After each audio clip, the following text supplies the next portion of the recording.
My name is Louis-Napoléon Bonaparte, but history will remember me as Napoleon III, Emperor of the French. My journey to the imperial throne was fraught with trials and tribulations, yet I stand as a testament to resilience and ambition. Allow me to recount my story from the year 1852 to 1870, an era defined by transformation, glory, and challenges.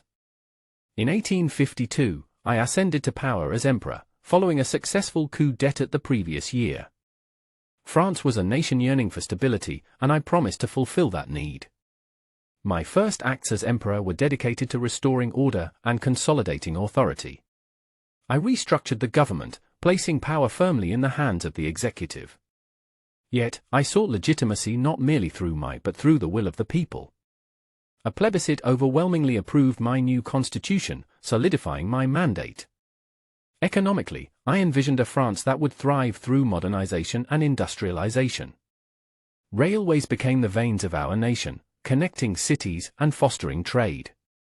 Paris itself underwent a dramatic transformation under my direction, with the aid of Baron Haussmann. The old, crowded medieval streets gave way to wide boulevards, majestic parks, and modern sanitation systems. The City of Light emerged as the jewel of Europe, reflecting the grandeur of my reign. On the international stage, I sought to restore France's prominence. In 1854, I joined Britain in the Crimean War, challenging Russian ambitions and securing our influence. Victory brought prestige, yet it was my support for Italian unification that etched my name in history. I allied with Piedmont Sardinia, defeating Austria at Solferino and Magenta, although my withdrawal left parts of Italy under foreign control.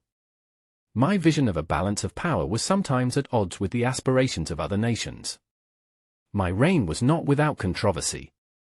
The Mexican expedition, a bold but ill-fated attempt to establish a French-backed monarchy under Maximilian of Austria, ended in disaster. It strained resources and damaged our reputation. Domestically, dissent grew over my authoritarian policies. Yet, I adapted, introducing liberal reforms in the 1860s.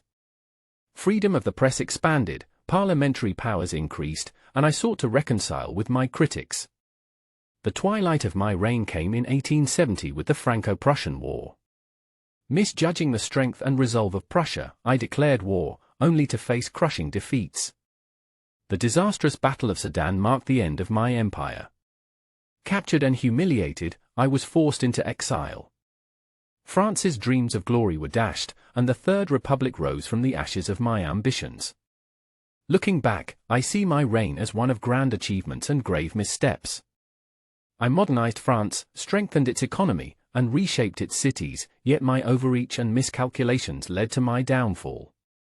Still, I take pride in the legacy I left behind, for history judges not only our failures but also our dreams.